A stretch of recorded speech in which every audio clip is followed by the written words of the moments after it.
Karena di masa lansia yang paling mengerikan adalah kalau neuron kita sudah banyak gugur. Kita nyusahin orang, mohon maaf akhirnya kencing sembarangan, mohon maaf BAB sembarangan, teriak-teriak nggak jelas, marah-marah, mengerikan gitu loh. Nah kalau kita manage otak kita dari sekarang, umur 60-70 kita stabil.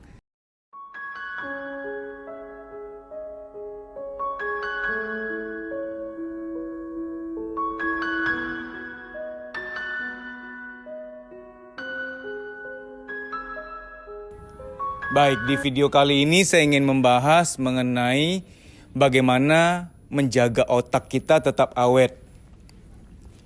Apa hubungan psikologi sama otak? Psikologi itu, psiko itu jiwa, logi itu dari logos, itu ilmu. Psikologi berarti ilmu jiwa. Nah, jiwa itu sebenarnya ada di mana? Jiwa itu ada di otak sebenarnya. Kita sepakati dulu ketika kita berkata hati, batin, perasaan itu koridor jiwa. Jiwa itu ada di otak, ya, di sistem limbik, di amigdala, ada area-area tertentu di situ. Judul kali ini adalah mengenai bagaimana menjaga otak tetap awet. Maka ada kaitan dengan jiwa, karena jiwa itu ada di dalam otak. Otak itu mobilnya, kendaraannya, jiwa itu pengemudinya, penghuni di dalam mobil itu. Jadi kalau saya punya mobil itu otaknya saya tuh, ya.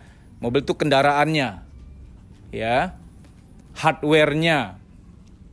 Saya yang mengemudi, saya adalah jiwanya gitu. Nah, ada hubungan antara jiwa sama otak, tapi saya mau spesifik kali ini untuk menjaga otak tetap awet karena ada orang mulai mudah pelupa, pikun dini, ada gangguan di otak, itu juga dari jiwa. Ya, nanti waktu saya berikan contoh-contohnya, kamu akan ngeh, oh, ternyata otak bisa rusak kalau melakukan hal-hal yang saya sebutkan berikut ini yang sebenarnya tidak boleh Anda lakukan. Anda harus hindari gitu. Langsung to the point saja. Hormati jam istirahat otak Anda. Ini yang pertama ya. Hormati waktu istirahat otak Anda. Jam 7, jam 8 malam sudah seharusnya rileks, rebahan, santai ya. Jangan mikir yang berat-berat. Karena di malam hari kalau kamu masih kerja berat, mikir berat, itu mengganggu haknya otak gitu. Kalau mau lebih dalam, di dunia neurologi itu ada istilah gelombang-gelombang otak, ada beta, alfa, theta, delta. Beta itu gelombang siaga, alfa itu gelombang rileks, theta itu gelombang setengah tidur, gelombang sangat rileks, sangat tenang, delta itu gelombang tidur nyenyak. Nah, otak itu harus punya menu-menu ini secara seimbang. Pagi, siang, sore oke, gelombang beta dominan. Tapi ketika udah sore menjelang malam, jam 6, jam 7 gitu ya, maka otak akan menikmati gelombang alfa. Alfa itu rileks, tenang, ngaso gitu ya. Nah, di atas jam 7, jam 8, jam 9, jam 10 itu sudah gelombang theta tuh, gelombang setengah sadar yang udah ngawang-ngawang, nyawa udah nggak ngumpul lagi, nyawa udah setengah-setengah, udah rileks banget gitu loh. Ya.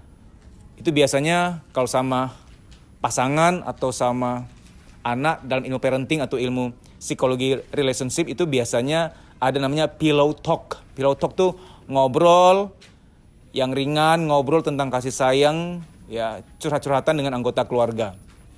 Udah rileks lah. Nah, delta tidur nyenyak. Kalau Anda mau otak Anda tetap awet, saya minta tolong hormati jam tidur. Hormati jam rehat otak Anda. Jangan jam 8 malam, jam 9 malam marah-marah sama anak, marah-marah sama pasangan, masih kerja ini itu yang berat-berat mikirnya gitu. Maka kalau anakmu ujian pun dilihat, kalau ujiannya besok matematika, dia belajarnya sore aja atau siang, jangan malam. Karena matematika kan harus ngitung-ngitung tuh, harus latihan tuh, harus ngasah otak, jangan malam. Karena malam itu otak nggak boleh panas, otak itu harus mulai redup grafiknya. Ya kalau ujiannya hafal-hafalan bolehlah, kita menghafalkan cuma menyerap saja nggak apa-apa. Tapi yang mengasah, ya yang perlu analisa tajam, analisa mendalam sebaiknya jangan malam hari. Nah ini mungkin hal baru bagi Anda, tapi ini ilmu neurologi. Di malam hari hormati relaksasi otak Anda, kebutuhan relaksasi otak Anda. Ya, Maka saya nggak setuju minum kopi di malam hari. Kopi itu kan tujuannya untuk mendukung harian kita kerja. Pagi, siang, sore. Tapi kalau udah malam kamu ngopi salah loh. Kopi itu kan ada kafein. Kafein itu kan membangkitkan. Bikin kamu melek lagi. Bikin kamu aware lagi. Itu nggak boleh sebenarnya. Otaknya udah redup, dia minta rehat, minum kopi, gitu lagi. Ya. Meskipun ada orang yang gue ngopi nggak ngopi sama aja mas, ngopi itu cuma hobi aja, kok gue ngopi bukan berarti nggak bisa tidur, gue ngopi tetap tidur aja, nggak ngefek gitu. Orang lain mungkin ngopi sekali minum kopi cuma beberapa sendok bisa nggak tidur gitu. Kalau saya udah biasa mas, oke, mungkin bagi kamu yang ngopi itu nggak berdampak lagi, itu malah jadi pertanyaan. Berarti sistem awaken kamu sudah tidak sensitif lagi pada pemicu-pemicu kafein seperti itu, karena sudah terlalu sering. Lagi ngantuk, minum paksa melek lagi. Lagi redup, minum kopi paksa bangkit lagi. Itu nggak baik sebenarnya. Saya nggak melarang kopi ya, saya pun ngopi. Cuman saya ya 3 hari sekali ya, coba buat iseng aja sih, nggak terlalu suka. Bagi Anda yang suka ngopi silakan, tapi kalau boleh jangan malam hari. Supaya otak dihormati kealamiahannya untuk istirahat. Lihat ya, kalau malam hari yang harusnya rehat, kamu masih kerja keras, masih maksa memforsir otak Anda, akan terjadi kemerosotan. Ini saya lebih detail soal ilmu neurologi. Otak kita tuh ada 100 miliar neuron otak, sel-sel otak. Otak kita ada 100 miliar neuron. Kamu nggak usah hitung, udah ada yang hitung buat kita, kamu nggak usah ngitung. Nggak bisa juga. Supaya gambaran, kamu pernah makan otak ikan nggak ya? Otak ikan tuh kalau di bibir itu, di lidah itu sensasinya kayak bulir-bulir halus gitu. Nah itu neuronnya tuh. Otak ikan mungkin kalau dihitung ya mungkin ya saya nggak tahu 10.000 mungkin 10.000 neuron. Tapi otak manusia yang 1,4 kilo ini, ya kamu juga harus percaya aja, nggak usah nimbang sendiri, pokoknya 1,4 kilo aja. Ya, itu 100 miliar neuron, betapa maha besarnya Tuhan. 100 miliar neuron. Neuron ini semakin tua merosot. Orang yang umur 40-50 tahun, apalagi menopause, laki-laki nanti 60-an andropause, itu nanti akan turun neuron dari 100 miliar mungkin tinggal 80 miliar, tinggal 70 miliar, merosot neuron-neuronnya itu. Ya. Nah, orang yang mengalami Alzheimer, demensia, pikun yang parah banget, itu merosotnya mungkin otaknya sudah nggak 100 miliar. Mungkin ketika dia usia 60-70 tahun, mungkin sudah tinggal 60 miliar kemerosotan. Jadi neuron tuh bisa gugur kalau tidak manage otak kita. Mengapa saya sharing ini di kuliah psikologi? Karena di masa lansia yang paling mengerikan adalah kalau neuron kita sudah banyak gugur. Kita nyusahin orang. Mohon maaf akhirnya kencing sembarangan, mohon maaf BAB sembarangan, teriak-teriak nggak jelas, marah-marah. Mengerikan gitu loh. Nah kalau kita manage otak kita dari sekarang, umur 60-70 kita stabil. Kita masih sehat jiwa kita tuh. Yang pertama tolong ya, di atas jam 7 udah nggak boleh mikir berat. Apapun, marah-marah, berdebat sama anak, sama orang tua, kerja, termasuk hitung-hitungan, belajar matematika juga nggak boleh malam hari. Nggak boleh. Karena malam tuh nggak boleh mengasah otak. Sudah harus turun gelombangnya. Sudah gelombang theta, gelombang delta. Kalau pagi, siang, sore silahkan. Ya, ini ilmu, saya nggak ada kepentingan apa-apa, saya hanya menyampaikan, saya kutip, bukan ilmu Dedi nih. Saya belajar neurologi juga di psikologi 3 SKS. Yang kedua, bagaimana menjaga otakmu tetap awet di masa tua, nggak merosot neuronnya. Kita berharap di masa tua tinggal 80 miliar, tinggal ya 70 miliar neuron, jangan sampai tinggal 50 miliar, tinggal setengahnya. Ya, neuron itu nyata loh ya, neuron itu nyata. Contohnya orang yang kena stroke. Ada oma-oma kena stroke, agak aneh. Dia pasca stroke itu bahasa Indonesia lupa bahasa Indonesia. Tapi anehnya bahasa Belandanya lancar masih. Aneh kan? Saya tanya ke neurolog. Saya tanya ke dokter, ke neurolog, kok dok bisa gitu ya dok ya? Kok bahasa Indonesia beliau hilang ya? Nggak bisa sama sekali ya. Kalau keluarga ngomong bahasa Indonesia beliau nggak ngerti gitu. Tapi kok bahasa Belanda lancar ya? Neurolog mengatakan berarti yang kena stroke itu neuron-neuron yang areanya bahasa Indonesia. Karena memang ilmu kita tuh ada folder-foldernya di otak kita, kayak perpustakaan gitu. Nah, yang sisanya, yang Belanda ini, neuron-neuron area perpustakaan untuk menampung ilmu-ilmu bahasa Belanda itu tidak kena stroke-nya. Jadi otak kita yang 100 miliar ini kayak perpustakaan, kayak rak-rak buku tuh. Ya, stroke itu pun nggak di seluruh tempat. Kalau saya pikir-pikir, iya juga ya. Ada orang kena stroke itu kan sampai kena bibir gitu kan, nggak bisa gerak misalkan. Papa saya pernah kena stroke cuman jarinya aja nggak bisa. Tapi mulutnya normal gitu loh. Nah mungkin kan area yang kena stroke itu cuma area yang mengendalikan si jari aja kan. Yang kendalikan otot wajah mungkin tidak kena stroke ya, seperti itu mungkin. Nah sekarang hal kedua yang kita harus perhatikan supaya otak kita awet sampai masa tua ya, nggak nyusahin orang lain. Karena di masa jompo itu, masa lansia, yang paling mengerikan adalah kalau kita hilang kendali-kendali basic kayak, mohon maaf, buang air kecil, buang air besar, nangis, teriak, kita nggak punya kontrol untuk itu lagi karena neuronnya berguguran. Nah hal kedua yang Anda harus lakukan adalah hormati hak katarsis Anda. Katarsis itu keluarin unek-unek, ekspresikan rasa. Nah cuman sayangnya di kultur kita itu aib kalau kita tuh terlalu mengumbar rasa. Betul sih, kita nggak boleh mengumbar rasa, nggak boleh nangis di halte, nggak boleh nangis di mall, nggak boleh nangis di tempat umum. Saya setuju kok. Tujuan tidak mengumbar perasaan sembarangan tuh supaya tidak turut melemahkan orang lain, itu sebenarnya. Adabnya itu sebenarnya, supaya tidak melemahkan orang lain. Tapi kalau sampai kamu nggak pernah mau ngomong lagi, nggak pernah nangis, nggak pernah menceritakan, nggak ada yang tahu kamu tuh punya masalah, tertutup rapat semuanya, otak kamu akan penuh tuh.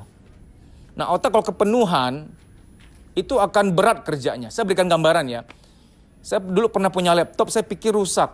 Udah mau saya ganti tuh. Ya. Jadi sebenarnya yang terjadi adalah itu kan sering ngeheng-ngeheng. Kalau buka 3 aplikasi, misalkan saya buka Word, buka Excel, satu lagi buka editing misalnya. Itu udah nggak mau tuh. Kalau dulu masih mau. Kok udah nggak mau? Sekarang lelet ya. Cuma bisa buka Word aja. Kalau buka editing, Word-nya tutup. Nggak bisa yang bareng-bareng gitu. Loadingnya lama gitu. Saya pikir rusak. Udah hampir mau diganti gitu kan. Ternyata ada yang bilang itu memori penuh kali, Dad gitu. Ya udah saya coba-coba. Saya beli hard disk tuh. Hard disk yang 1 terabyte. Saya pindah-pindahin tuh. Alhasil saya bisa pindahin 100 gigabyte. Kalau nggak saya pindahin.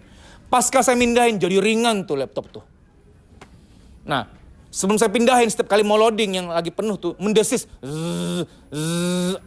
Jadi setiap kali mau loading file tuh bunyi dan panas tuh laptopnya. Loadingnya lama gitu, kayak ada sesuatu di mesin gitu, dan cepat panas laptopnya. Ya. Nah, tapi ketika saya pindahin ke hard disk 100 GB gitu ya. Wah, itu jadi jauh lebih enteng. Udah nggak ada lagi kelamaan tuh nggak, dan buka apa langsung muncul aplikasi karena dia sudah ringan. Nah, otak juga kurang lebih begitu. Ketika terlalu banyak data di otak kita, cepat panas tuh memang tuh. Jadi bagi kamu yang belakangan sering gampang pusing, gampang capek, kreativitas hilang, kurang konsentrasi, kemungkinan filenya udah banyak. Kenapa? Karena kamu terlalu mendem soalnya. Saya nggak minta kamu mengumbar perasaan sembarangan ya. Ya kamu paling nggak tulis diary kek gitu. Ngomel-ngomel di voice note terus kamu hapus gitu. Karena memang harus keluar gitu. Ya. Pas nggak ada siapa-siapa ya cuma kamu sendiri tok di rumah, ngomel-ngomel aja, kamu kok gitu sama kamu, zolim sama aku, keluarin gitu loh. Karena ya ini agak susah ngomong begini ke orang yang merasa ngapain gitu, sesat gitu. Bukan sesat, ini memang katarsis namanya.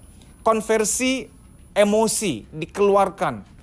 Banyak penelitian mengatakan orang depresi atau orang yang psikosomatik itu orang yang sakit di badan karena ada beban di jiwanya. Itu banyak dialami orang-orang introvert, terutama orang melankolis. Yang nggak apa-apa kok.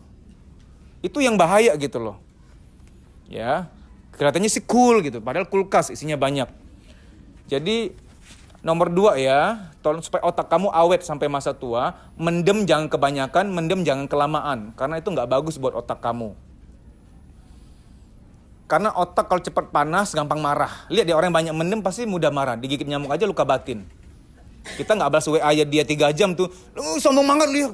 Padahal HP ketinggalan. Padahal kita lagi notice hal penting lainnya di WA yang lain gitu. Jadi orang ketika udah mudah tersinggung, dia marah tuh, panas tuh. Jadi begini alurnya. Otak penuh, karena jarang curhat, mendem, otak penuh, lalu mudah terpicu emosi. Ketika mudah terpicu emosi, mudah marah, dia ada masalah sosial dengan orang lain. Nah, masalah sosial dengan orang lain bikin dia tambah panas, karena dia, ini masalah, cekcok lagi. Jadi otak yang penuh, yang tidak dikosongkan, itu membuat otak akhirnya punya beban tambahan, karena dia cekcok sama orang lain. Tambah panas lah, dan marah berlebihan, itu neuron berguguran. Saya ulangi ya. Marah wajar, cuma sekedar kesel 1 jam, oke lah. Tapi kalau marah yang berlarut-larut, tidur pun marahnya dibawa nginep gitu. Ada kan orang marah, kondisi marah masih tidur. Padahal secara ilmu neurologi, lagi marah nggak boleh dibawa nginep. Harus selesaikan dulu baru boleh tidur. Nggak boleh marah dan tidur. Tidur nggak boleh dalam keadaan marah. Jadi gini, marah berkepanjangan, neuron itu gugur. Saya sedikit masuk ke ilmu neurologi dulu ya. Orang itu jangankan marah, ya. Dia itu kerja terus-menerus, tidak rehat, nggak ada jeda, itu merontokkan neuron. Jadi kerja terus, jeda-jedanya paling cuma makan siang doang gitu. Orang yang seperti itu yang nggak ada jeda keseimbangan, itu neuronnya akan gugur. Maka hidup harus harmoni. Harmoni itu keseimbangan, ada jeda. Jeda itu harus bukan dirapel ya, harus diatur setiap 3 jam jeda. Kamu setiap 3 jam kerja atau belajar, kamu jeda sebentar aja. Cuman do nothing aja, nggak mikir apa, santai gitu. Kasih jeda untuk otak. Karena pasokan oksigen ke otak harus cukup. Saya tahu Anda selalu bernafas, oksigen selalu ada, tapi pasokan oksigen yang cukup itu artinya when you do nothing, the oxygen will go a lot in your brain gitu loh. Jadi ketika kamu lagi relax, tentu oksigen akan lebih berlimpah. Ya. Mobil aja tuh setahu saya itu selain indikator bensin sama kecepatan ada satu lagi tuh yang soal panas, heatnya tuh. Kalau udah terlalu panas, mesin juga harusnya ada jedanya, ada coolantsnya. Oke, jadi yang kedua ini adalah hargai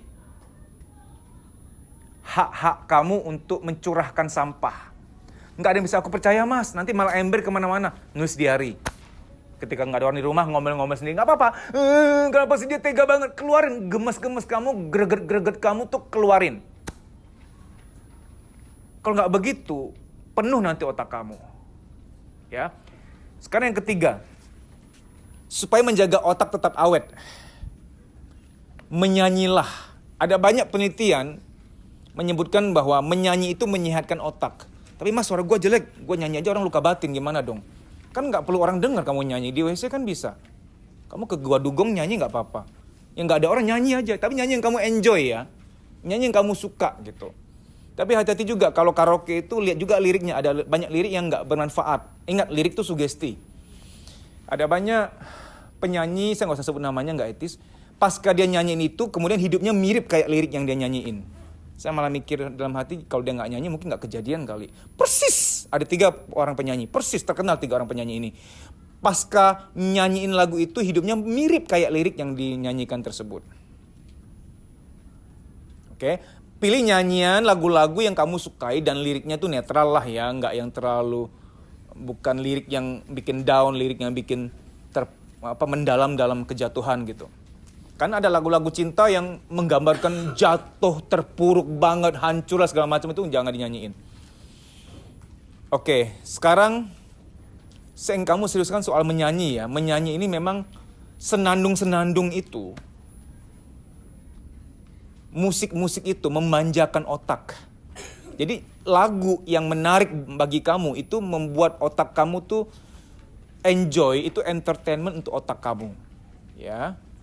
Selain itu kalau untuk anak-anak, kamu tahu sendiri kalau anak tuh suka bernyanyi, dia akan relatif lebih cerdas. Nyanyi, lagu, musik itu bagus sekali. Maka musik-musik instrumental kamu mungkin kamu nggak terlalu suka nyanyi, kamu buka di YouTube ada banyak kok healing music, meditation sound. Kamu cukup mendengarkan, ya, menikmati, karena otak itu menikmati musik atau lagu yang kamu minati. Hal berikutnya untuk menjaga otak supaya awet sampai masa tua, yaitu kamu harus membaca setiap hari minimal 1 jam. Otak itu harus diasah. Ada penelitian mengatakan, libur 1 bulan, enggak mengasah otak, enggak membaca, berleha-leha tok gitu, leha-leha aja. Pasca liburan itu IQ-nya turun 15% rata-rata. Makanya kita kalau libur kelamaan masuk kerja kayak tumpul tuh, mau ngapain? Aduh gimana nih, mau mikir berat nih. Ya itu, kamu karena libur leha-leha tok gitu. Jadi 1 hari baca 1 jam. Baca apa kek gitu, bukan baca IG-nya mantan ya. Pokoknya baca yang ngolah, baca ilmu. Oh gitu. Jadi baca yang ngolah, baca yang nambah ilmu. Lihat ada orang-orang yang aktif, Profesor Dr. Sutarlina Sukaji, beliau tinggal di Jogja. Sekarang beliau sudah pensiun di Jogja sekarang. Beliau itu profesor, waktu ngajar saya masih umur 65 tahun tidak pikun sama sekali. Saya tanya, saya guyon, Prof, kok Prof kuat banget nih daya ingatnya ya, kami aja kalah loh. Kadang ada tugas kami berharap Prof lupa gitu, ternyata Prof ingat. Dia bilang gini, Dad kamu lupa ya, aku tiap minggu tuh pasti nyidangin orang kan, nyidang ya, tesis, disertasi. Kamu nggak tahu ya, aku kalau baca buku, baca disertasi segini tuh, disertasi kan segini besarnya, setebalnya tuh. Ya disertasi setebal-tebal ini, disertasi, tesis segini. Jadi setiap minggu Prof itu harus baca habis, bukan baca yang cuma lewat, dia baca memahami loh kan, beliau kan yang sidang kan, yang menguji kan, baca habis kita harus paham itu. Jadi 65 tahun, daya ingat kuat. Jadi kalau kamu seperti profnya saya, Prof. Sutarlina Sukaji, kamu wajib baca 1 hari 1 jam. Orang yang malas baca cepat pikun. Oke, yang keempat, supaya otak kamu terjaga awet ya. Karena kalau nggak pakai tips-tips berikut ini, nanti di masa tua cepat pikun, nyusahin orang, rewel kayak anak kecil, buang air kecil sembarangan, buang air besar sembarangan, karena otaknya menyusut neuron dari 100 miliar menjadi 70 atau 60 miliar.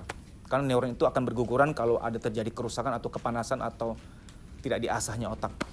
Oke, yang berikutnya adalah setiap manusia diciptakan Tuhan untuk menyenangi sesuatu. Jadi kesenangan, passion, itu energize, menyemangati, menguati otak kamu. Nggak wajar kalau kamu tuh nggak punya kesenangan, nggak wajar. Ketika ditanya, kamu hobinya apa? Apa ya hobiku ya? Hobiku nerima duit gitu, itu bukan hobi. Jadi kamu harus tahu hobi kamu tuh apa, harus temu. Nggak ada deh dok, ada, nggak mungkin nggak. Bayangin kamu waktu kecil sukanya apa? Main kelereng kan, itu hobi kamu, apalagi waktu kecil. Misalkan sukanya berenang, sukanya main basket, sukanya main dakocan gitu misalkan. Pasti ada yang bikin kamu happy gitu, nggak mungkin nggak. Hobinya fotografi, hobinya karaoke. Setiap orang wajib punya hobi, karena setiap orang harus ada kesenangan. Karena kesenangan itu memicu hormon endorfin, serotonin, melatonin. Hormon-hormon ini menyeimbangkan dan membuat awet muda. Orang yang udah nggak pernah bersenang-senang, hidupnya buat kerja tok, stres berlebihan, itu terjadi keguguran neuron. 100 miliar jadi 90 miliar, 80 miliar. Ya. Ada kemungkinan akan terjadi demensia, Alzheimer, pikun dini di masa tua, dan lain sebagainya. Maka kita lihat grafiknya ya. Orang tua tuh kayak anak kecil lagi, nih anak kecil, dewasa, orang tua. Jadi orang tua tuh kayak anak kecil lagi, ada di kaki grafik. Anak kecil, usia produktif 20, 30, 40, 50 menopause, 60 andropause laki-laki, kayak anak kecil lagi. Grafiknya ada di kaki. Jadi wajib untuk ada kesenangan. Senang itu meremajakan otak. Karena yang menjaga otak itu neurotransmitter. Neurotransmitter itu ada endorfin, serotonin, melatonin, norepinefrin, asetilkolin, macam-macam deh. Saya ngapal sampai luka batin. Jadi hormon-hormon itu untuk menyeimbangkan otak. Kesenangan tuh perlu. Habis nonton video ini cari tahu, aku tuh senengnya apa ya? Sukanya apa ya? Kalau aku lakukan tuh, seneng banget gitu. Kamu suka otomotif gitu ya, beli majalah otomotif, buka YouTube tentang otomotif gitu ya. Punya temen yang punya mobil baru, datengin, bro dateng dong lihat mobilnya, lihat dong gitu. Lihat mobil aja seneng gitu. Kunjungi suatu tempat, lihat sesuatu yang kamu tuh senang, yang kamu tuh bisa hilarious gitu. Oke, hal berikutnya, supaya otak awet ya. Otak manusia itu tidak diciptakan Tuhan untuk pura-pura. Kamu pura-pura terlalu lama dalam suatu hubungan, dalam suatu karir, itu mengakibatkan kamu cepat linglung nanti. One day kamu akan bertanya, aku siapa ya? Aku mau ngapain ya? Aku di mana ya? Karena kamu terlalu sering pakai topeng. Pakai topeng boleh untuk urusan diplomasi. Kamu nggak mungkin pas lagi head gitu ya, terus mau ketemu klien, lu tau nggak gue lagi head? Kita nggak jadi ketemu ya, gue pulang ya gitu. Nggak mungkin. Tetap pas pakai topeng, profesional, ibadah kan kerja tuh. Tapi kalau pas sudah kelar, udah ketemu klien, muntahin keluar nggak apa-apa. Jangan pakai topeng lebih dari 10 jam sehari. Karena otak manusia nggak diciptakan untuk pura-pura. Maka dalam konseling pranikah aku saklek orangnya, aku nggak penjilat. Orang yang konseling pranikah sama aku, mas, mbak, kalian nggak cocok loh mbak, jangan. Masa iya kalian mau berpura-pura seumur hidup? Nggak bisa. Tapi kami cinta loh mas, kami saling sayang. Sorry, soal sayang itu situasional loh. Aku juga bisa bikin kamu sayang sama aku. Bagian perempuan aja, bukan laki-laki ya. Sayang itu situasional. Banyak klienku sayang sama aku kok, bener. Hampa, ngobrol sama aku memberi arti, bangkitin dia. Akhirnya sampai sekarang nyari terus gitu. Untuk aku pegang kode etik, kalau nggak pacarku bejibun. Jadi sayang itu situasional, bisa dibangun kok gitu loh. Kalau sayang adalah tanda jodoh, berarti jodoh gue banyak jutaan nih. Enggak jutaan nih, ribuan gitu. Sayang itu situasional, bersama siapa, dia memberi arti, dia mengisi kekosongan kamu, dia sering kasih kamu surprise. Karena kita sering dapat surprise dari seseorang tuh nyantol gitu loh. Maka di bank-bank itu gebiar, kejutan, door prize, supaya nasabah aja kaget tuh.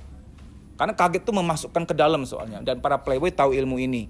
Sering kasih surprise ke seseorang, kejutan. Orang ketika kaget masuknya dalam. Maka dalam parenting, marah anak jangan bentak. Kalau kaget lukanya dalam. Makanya banyak anak mengatakan, kenapa ya mas, aku sering keingetan mamaku sering bentak aku waktu kecil ya mas. Aku udah maafin, sumpah udah maafin kok. Tapi kok sering keingetan. Ya itu makanya forgiving and forgetting is different thing. Aku bisa maafin tapi lupain, mana ya. Karena mungkin dulu waktu luka itu pakai kaget gitu loh. Ya, jadi untuk menjaga otak kamu harus perhatikan semua hal ini. Oke, sekarang hal berikutnya ya. Tunggu dulu deh, soal pura-pura saya harus dalamin dulu deh.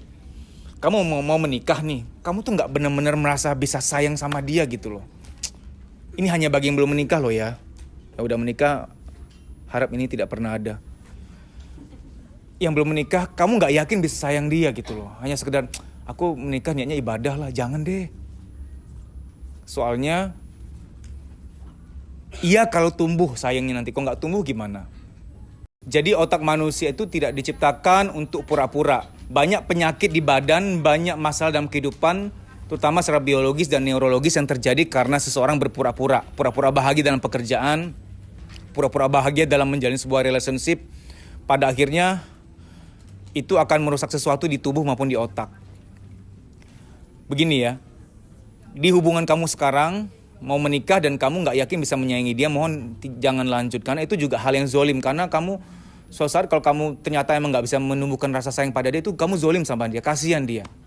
Dia menikah dengan seorang yang ternyata nggak mencintai dia. Mendingan kita fair, aku nggak bisa paksain nikahnya, aku nggak sayang kamu gitu loh. Mendingan fair gitu. Sekarang soal pekerjaan. Hidup nggak selalu soal uang. Di pekerjaan kamu sekarang mungkin duitnya ada nih, komisi banyak, basic salary-nya tinggi gitu. Tapi bayangkan ya, kamu mungkin pindah pekerjaan ke suatu karir yang lain, di situ mungkin gajinya ya 80% dari yang sekarang. Tapi kamu damai, happy di situ, dan ujung-ujungnya akan lebih hemat kerja di sini. Karena saya melihat banyak klien saya itu duit yang masuk banyak, tapi habisnya banyak karena dia nggak happy, ada bolong nih, ada kehampaan nih, ada hampa udara, ada hampa di batin dia nih. Sehingga dia mengisinya dengan belanja-belanja, makan-makan, jalan-jalan, malah lebih boros, malah bisa minus loh. Orang yang sudah cukup happy dengan pekerjaannya, happy nih, pulang ke rumah tuh enak, udah di rumah aja. Enak, udah happy dia. Dia nggak mencari di luar gitu loh. Tentrem dia, nyaman batinnya. Ya, jadi nggak selalu soal uang. Pada akhirnya akan zero sum game, ujung-ujungnya nol kalau kamu nggak happy. Jadi orang-orang yang kalau stres larinya makan, orang-orang yang stres pasti kepikiran mau kemana ya kita ya kali ini ya, mau ke Bali, mau ke Singapura. Nggak ada yang salah dengan Bali, dengan Singapura nggak salah. Tapi kalau itu jadi pola, itu yang salah. Ke Bali boleh untuk menikmati hidup, tapi kalau berpola ya, lagi stres, mau kemana kita? Lagi stres, mau makan apa kita? Itu yang sebenarnya terjadi adalah ada bolong-bolong di hati, tapi secara alamiah oleh alam bawah sadar, dikonversi menjadi mengisi bolong yang lain, bolong perut, mengisi bolong lemari, bolong kantong belanjaan, mengisi bolong-bolong yang lain gitu, karena kamu nggak happy di pekerjaan kamu. Nah, berhubung saya bilang untuk menjaga otak tetap awet, jangan pura-pura, maka ini juga manfaatnya kepada kehidupan kamu supaya kamu bisa lebih megang duit. Orang yang nggak bisa megang duit, boros tuh pasti nggak happy tuh. Oke, yang terakhir ya, untuk menjaga otak tetap awet. Ini hal sederhana memang, tapi ini penting. Bangun pagi, jangan kaget. Jangan kayak cowboy. Ada orang bangun pagi tuh, pas bangun, langsung berdiri gitu. Langsung naik gitu. Nggak boleh. Ini ilmu neurologi sedikit ya. Orang ketika tidur itu gelombang delta. Delta wave. Setengah sadar tuh theta. Dari theta itu sudah rada ngulet. Nah, alfa itu sudah ngulet yang agak kasar, yang itu alfa tuh. Nikmati alfa cukup lama. Alfa tuh kondisi rileks. Jadi kamu wajib ngulet tiap pagi. Ngulet tuh menyehatkan otak. Maka saya paling melarang orang tua kalau bangunin anak, bangun nggak? Iya mah. Bahaya loh itu. Dia nanti di sekolah suka bengong-bengong, nggak konsentrasi belajar, daya ingat turun, dia kalau belajar apa-apa tuh susah. Karena kenapa? Gelombang otak naiknya dari delta, theta, alfa, betanya itu kamu paksa. Delta nih, Theta setengah sadar langsung ke beta. Dia nggak menikmati alfa, nggak boleh. Bangun pagi nikmati. Dan pasang alarm jangan yang ringtone-nya kuntilanak. Wah! Supaya bangun. Karena saya punya klien tuh, dia mengalami hipersomnia. Hipersomnia itu yang suka tidur tuh tenggelam gitu. Mau bangun tuh berat. Dia bilang sama saya, Mas, gue tuh kalau ringtone-nya cuman Hello Kitty gitu nggak bisa. Kalau suara kuntilanak gitu. Jadi dia download di Google suara kuntilanak, dia taruh di ringtone HP-nya, dia connect ke kan ada choose tone tuh di alarm tuh. Selain dengan begitu kemudian kepribadian jadi kuntilanak juga. Tapi itu mempengaruhi karena kamu kaget soalnya. Saya ulangi ya, tidur nyenyak tuh delta. Masuk ke gelombang setengah sadar, theta. Jadi ngigau, mimpi itu gelombang theta tuh. Naik ke alfa, alfa tuh ngulet. Ngulet, nah alfa tuh harus dinikmati. Nikmati ngulet kamu, biar otak kamu sehat. Nggak boleh bangun mendadak. Pakai alarm, pakai bunyi yang ascending, yang naik. Ringtone-nya volumenya naik pelan-pelan. Malah kalau lebih bagus ya, malam kalau ketika kamu mau tidur, kamu sugesti, besok bangun jam 4, besok bangun jam 4, sugesti 3-5 kali. Lihat, kamu jam 4 besok beneran bangun. Pakai alarm alamiah aja, kamu setting sugesti. Alam bawah sadar kamu. Pas malam hari udah ngantuk, tapi hanya bisa disugesti pas lagi ngantuk ya. Malam hari udah ngantuk, besok bangun jam 4. Ngomongnya pas ada lemes, besok bangun jam 4, 3 kali. Besok kamu akan bangun jam 4, saya sudah buktikan. Lebih baik bangun secara alamiah ya. Alarm internal kita daripada bangun dengan kaget. Maka orang tua jangan bentak anak di pagi hari. Ini saya nggak buka aib orang tua, tidak. Saya cuma sharing. Saya waktu kecil pernah dibentak pagi-pagi, otak saya langsung panas. Baru bangun dimarahin, panas langsung otak saya. Kenapa panas? Karena kaget. Delta, theta, langsung beta. Alfanya lewat. Nggak boleh bentak anak di subuh hari. Maka marahin anak di subuh hari juga nggak boleh. Ya. Sekarang tips berikutnya supaya otak Anda terjaga dengan awet. Ini umum ya, ini olahraga. Olahraga itu melancarkan peredaran darah ke otak Anda. Dengan olahraga kamu akan lebih awet otaknya, mencegah ya kemerosotan neuron-neuron otak ya. Baik, ini yang terakhir mengenai menjaga otak tetap awet. Saya taruh paling akhir karena mungkin tidak semua orang bisa mencapai ini dalam waktu dekat, yaitu segera menemukan cintamu. Aku agak pesimis gitu. Maka saya taruh di akhir, nggak wajib-wajib banget gitu kan. Karena orang ketika dalam cinta itu neuron-neuronnya aktif. Sebagai contoh gini ya. Orang kalau lagi cinta tuh, kreatif banget dia. Energinya tuh utuh. Contoh-contoh gini. Zaman-zaman dulu saya pernah jatuh cinta tuh ya. Tidur sehari 3 jam cukup loh. Saya masih ingat zaman-zaman saya tuh ada paket kalong namanya. Kalau tengah malam telepon tuh murah gitu. Saya ngekos di Ben Hill, Bendungan Hilir, dekat Semanggi tuh. Saya kan ngekos di bawah tuh nggak ada sinyal. Aku terpaksa naik ke loteng gitu, kayak monyet gitu telepon.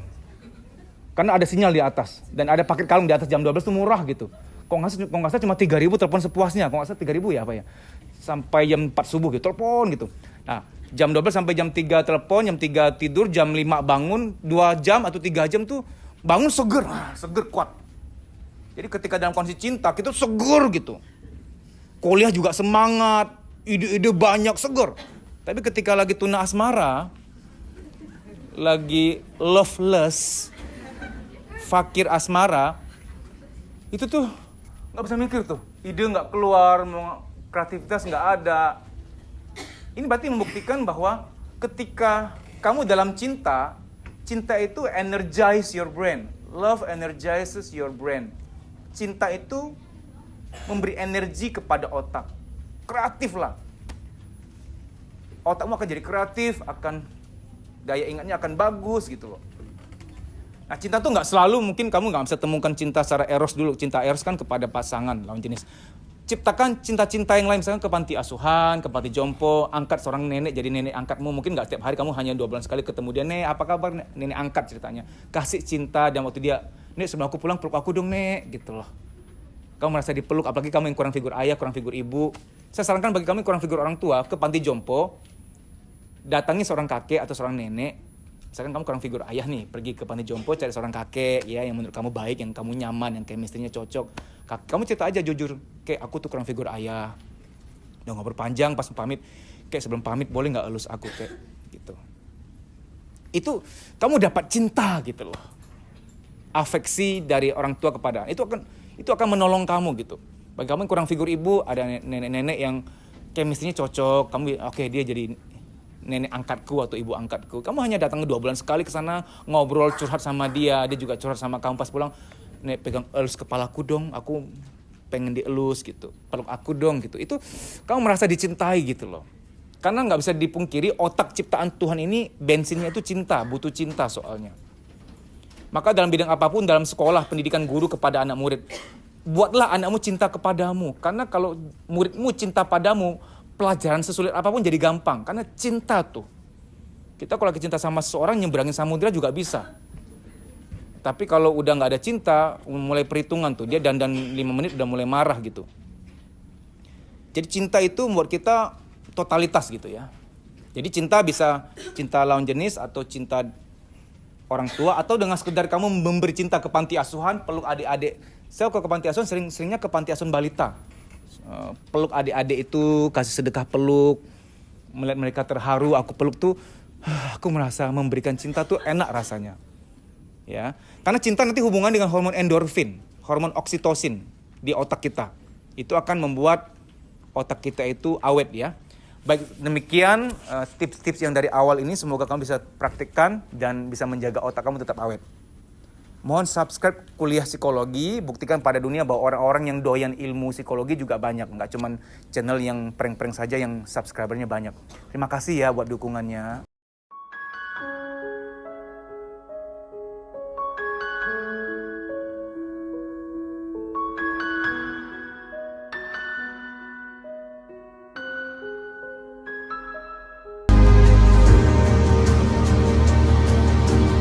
Training yang diberikan benar-benar berbeda, full dengan pendekatan terapi psikologis.